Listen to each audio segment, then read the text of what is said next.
তামার পাত্রে জল খাওয়া ভীষণ ভালো শরীরের পক্ষে, আমরা সবাই জানি।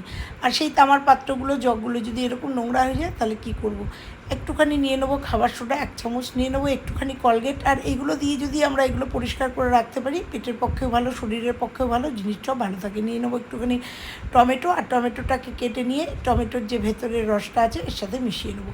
দেখো একটুখানি খুঁচিয়ে নিচ্ছি, খুঁচিয়ে নিয়ে পুরো রসটাকে বার করে নেবো। আর আমরা জানি তামার যে পাত্রে জল খাওয়া পেটের পক্ষেও ভালো, শরীরের পক্ষেও ভালো। আর তামার পাত্রগুলো কিন্তু এরকমভাবে পরিষ্কার করে রাখতে হবে।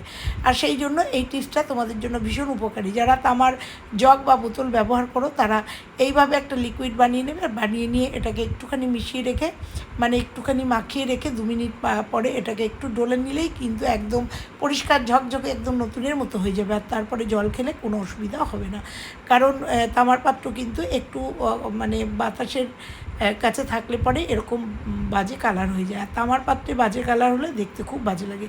তো সামান্য একটুখানি ঘরে থাকা জিনিস দিয়ে এইভাবে একটু ডলে নাও, আর ডলে নিয়ে একদম নতুনের মতো চকচকে একদম সুন্দর করে নাও।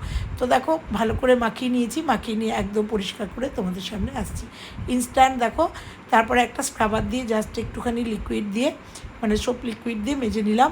মেজে নেওয়ার পরে তোমাদের সামনে রেজাল্ট একদম তোমাদের সামনে। এইভাবে তামার যে কোনো বাসন, তোমাদের ঠাকুরের বাসনে এইভাবে তোমরা পরিষ্কার করে নিতেই পারো, তাতে কিন্তু একদম নতুনের মতো হয়ে যাবে। কেমন লাগলো টিপসটা? ভালো লাগলে একটা কমেন্ট করো। চলো।